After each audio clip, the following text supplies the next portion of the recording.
ये आपके सामने IFB की फ्रंट लोड वॉशिंग मशीन है। इसको कैसे रिपेयर करते हैं, कैसे चेकिंग कर सकते हैं, कैसे टेस्टिंग कर सकते हैं, तो मैं आपको हर एक चीज़ आपको डिटेल से बताऊंगा। अगर आपका प्रोग्राम बार बार रिस्टार्ट हो रहा है तो उसको कैसे आप ठीक कर सकते हैं। फॉर एग्जांपल आपने बॉस किया और स्पिन होना स्टार्ट हो गया, उसको आप कैसे ठीक कर सकते हैं।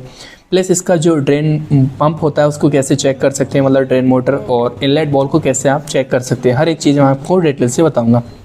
यहाँ पे क्या है, इसका जो ड्रेन मोटर होती है इसके ऊपर एक कैप लगी होती है, वो हमने पहले ही ऑलरेडी खोल रखी है। इससे कैसे चेक करेंगे इसको भी मैं आपको बताऊंगा। इसको पहले आपको ओपन कैसे करना है ये आप समझ लें। यहाँ पे 2 स्क्रू लगे होते हैं। हमने मशीन जो है इसकी डाउन कर दी, तो आप प्लास की मदद से या फिर 8 mm की गोटी से ये स्क्रू जो है इनको खोल सकते हैं। तो ये 2 लगे होते हैं दोनों साइड। उसके बाद मतलब इसके जो पाइप है, पाइप भी आप डिस्कनेक्ट कर दें। फिलहाल मैंने कर दिए ऑलरेडी, इससे कि आपका टाइम ज़्यादा जाया ना हो। तो फिलहाल इस तरीके से आप इसको ओपन कर सकते हैं, मतलब ये दोनों स्क्रू आप प्लास से खोल सकते हैं और इसका जो मोटर है वो बाहर निकल जाएगा। तो मोटर हम कैसे डायरेक्ट चेक करेंगे मैं आपको ये तरीका बताऊंगा, प्लस इनलेट बॉल को आप कैसे डायरेक्ट चेक करेंगे मैं ये बताऊंगा। और एक दिक्कत आ रही है इसमें कि आपका जो जैसे बॉस होता है तो इसमें होना स्टार्ट हो जाता है अपने आप ही, तो ये भी दिक्कत जो आ रही है वो भी मैं आपको बताऊँगा। इस तरीके से हमने इसको ओपन कर लिया है। फिलहाल ये जो आप देख रहे हैं इसका जो ड्रेन मोटर होती है जो पानी को आउट करती है स्पिन के टाइम, तो इसको कैसे चेक करते हैं वो भी मैं आपको बताऊंगा। ये फिलहाल 220 से 240 AC वोल्ट पे रन करती है ये वाली जो मोटर होती है। तो ये जो है फ्रंट लोड वॉशिंग मशीन की ड्रेन मोटर है जो पानी को आउट करती है जब हम स्पिन मोड पर डालते हैं तब। तो ये जो है 220 वोल्ट पे AC वोल्ट पे हम डायरेक्ट इसको चेक करेंगे कि ये ठीक है या नहीं, और आप भी इस तरीके से चेक कर सकते हैं। सबसे पहले आपको देखना है कि इस पर एक स्टिकर होता है, कंपनी मेंशन करके देती है, वहाँ पे सारी डिटेल लिखी होती है। तो ये 220 से 240 AC वोल्ट पे चेक कर सकते हैं। तो यहाँ पे क्या है, हम इसको प्लग टॉप लगाते हैं और उसके बाद इसको देखते हैं कि ये फिलहाल ठीक है या नहीं। तो यहाँ पे क्या है, हमने 220 वोल्ट, तो ये दोनों थिम्बल पे हम इस वायर को टच करते हैं। उसके बाद आप देख रहे हैं यहाँ पे चलना स्टार्ट हो जाएगी। तो इसमें क्या है, साउंड आ रहा है, बाकी इसका अंदर का आप देख रहे हैं ये चलना स्टार्ट हो गई। बाकी मैं आगे से दिखाता हूँ आपको कि ये चल रही है या नहीं। फिलहाल ये देख रहे हैं आप, ये देख रहे हैं। अब हम रोकते हैं तो रुक गई। तो इस तरीके से आप 220 वोल्ट पे चेक कर सकते हैं। तो ये फिलहाल मोटर ठीक है। इस तरीके से आप मोटर चेक कर लेंगे, आपको क्लियर हो जाएगा कि मोटर ख़राब है या फिर ठीक है। तो अभी क्या हमने जो इसका ड्रेन पंप था, मतलब ड्रेन मोटर थी, हमने इसको चेक करके बताया। उसके बाद जो है यहाँ पे इनलेट बॉल होता है। इनलेट बॉल ये भी 220 वोल्ट पे वर्क करता है। तो इसको कैसे डायरेक्ट चेक करेंगे ये भी मैं आपको बताता हूँ। सबसे पहले क्या है, यहाँ पे दोनों वायर देना है, उसके बाद यहाँ पे साउंड आएगा। तो आप देख रहे हैं इस तरीके से अगर साउंड आता है तो इसकी जो मोटर है वो ओके है। इसी तरीके से दूसरी वाली चेक करना है।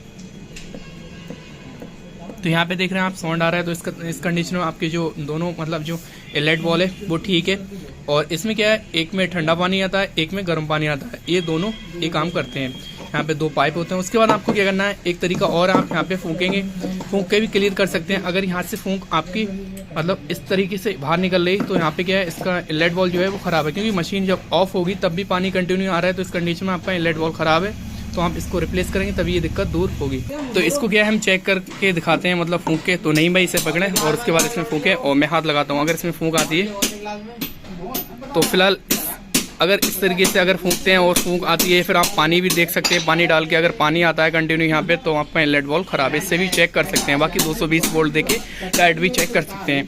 तो यहाँ तक तो क्लियर होगा, ये दोनों चीज़ इस तरीके से चेक होनी है। तो ये फिलहाल दोनों ठीक है, कोई दिक्कत नहीं है। तो यहाँ पे क्या है, इसका जो मतलब मशीन थी बार बार प्रोग्राम रिस्टार्ट कर रही थी। तो इसमें क्या होता है, इसके पाइप में बहुत ज़्यादा डस्ट होती है, बहुत ज़्यादा गंदगी होती है, मतलब ड्रम की साइड जहाँ पे एयर मतलब बनती है, तो वहाँ पे क्या बहुत ज़्यादा गंदगी है। तो आप एसिड लें, एसिड को इस पाइप के ज़रिए से जहाँ प्रेशर स्विच में कनेक्ट करते हैं ये पाइप, इस पाइप में आपको एसिड की नोज़ल डालना है। लगभग 10-12 नोज़ल डालेंगे। उसके बाद जो है फिर पानी से आप इसको नीट एंड क्लीन कर देंगे, क्योंकि इसके अंदर गंदगी होती है तो वो उतना ही प्रोग्राम को मतलब सेंस करता है, वो प्रोग्राम कर देता है, फिर अपने आप स्पिन करता है, मतलब प्रोग्राम पूरा कंप्लीट नहीं होता है। ये दिक्कत आ रही है। तो आप इस तरीके से ऐसे डालेंगे, ऐसे डाल के उसके बाद जो भी गंदगी होगी सारी गंदगी आउट हो जाएगी और उसके बाद आपकी जो मशीन है अच्छे से वर्क करेगी। तो इसके अंदर या पाइप कट जाता है तब ये दिक्कत आती है। तो पाइप को भी आप पूरा चेक कर लें कि पाइप तो नहीं कटा है। तो फिलहाल इस तरीके से आपको कर लेना है। फिलहाल अभी मैंने आपको बता दिया कि इसको चेक कैसे करते हैं और इसको फिट करके मैं आपको दिखाता हूँ कि फ़िट कैसे करते हैं।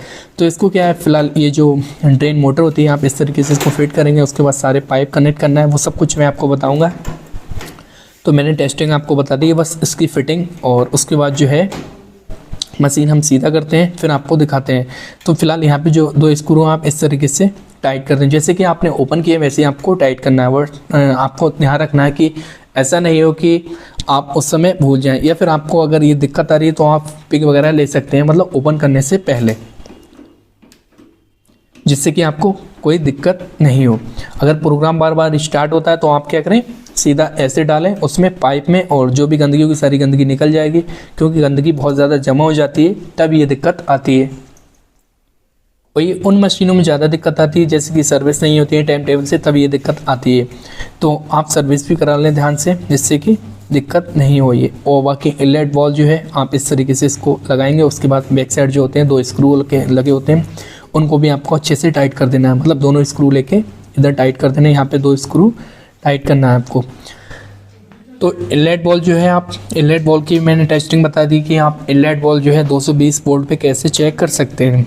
एक चीज़ का ध्यान रखना है, जब आप चेक करेंगे तो पहले आप वोल्टेज देख लेंगे। उसमें क्या होता है, कंपनी एक स्टिकर मेंशन करके देखती है, सारी डिटेल वहाँ पे लिखी होती है। तो फिलहाल ये जो है हमने इसको कनेक्ट कर देना है, और उसके बाद जो है कनेक्ट करके मैं इसके पाइप वगैरह जो हैं इसमें हम कनेक्ट करते हैं, जिससे पानी जाता है, मतलब इसके जो डिटर्जेंट बॉक्स होता है वो पाइप इसमें कनेक्ट कर देना है। हर एक चीज़ आपको जिस तरीके से आपने ओपन करी उस तरीके से आपको लगा देना है। उसके बाद इसके जो थिम्बल है वो भी लगा देना है। तो यहाँ पे क्या है, 4 वायर हैं, 2 अलग हैं, ब्लैक और येलो। तो एक ब्लू लगाना, एक ब्लू दूसरे में लगाना, क्योंकि एक कॉमन है हमारा, और बाकी जो है ये दोनों वायर इस साइड लगा देना है। इस तरीके से इस चीज़ का आपको ध्यान रखना है। तो यहाँ पे दोनों में हमने लगा दिया है, और उसके बाद जो है जब आप वॉश करेंगे तो ये पानी लेना स्टार्ट कर देगी। तो यहाँ पे हमने जो है इसके एक स्क्रू यहाँ पे टाइट कर देना, और इसको हमने कनेक्ट कर देना है प्रेशर स्विच को। प्रेशर स्विच अगर आपका ख़राब होता है तो वहाँ पे क्या होता है, वॉशिंग मशीन आपकी एरर देने लगती है। जो IAB वॉशिंग मशीन में एरर कोड आता है, मतलब PR5 आता है, इस तरीके से एरर कोड वहाँ पे होता है। तो अगर आपका प्रेशर स्विच ख़राब होगा तो आपको एरर कोड मिल जाएगा, तो आप उसको रिप्लेस कर दें, आपकी जो दिक्कत है वो दूर हो जाएगी। या फिर आपका जो वॉशिंग मशीन होती है बार बार ये दिक्कत दे रही है, हमने फ़िलहाल यहाँ पे जो दिक्कत है प्रेशर स्विच हमने एक न्यू रिप्लेस कर दिया है, क्योंकि ये जो पुराना वाला है ये भी दिक्कत दे रहा था। यहाँ पे क्या है, इसकी जैक जो है जैक जो है आप इसको कनेक्ट कर दें, जो जैक जहाँ का है वहीं पे कनेक्ट करें, जिससे कि आपको दिक्कत नहीं होना चाहिए। क्योंकि अगर जैक आप प्रॉपर नहीं, कभी कभी ऐसा होता है कि आप जैक जो होता है, मतलब सेम जैक होता है, बैठ जाता है इधर उधर।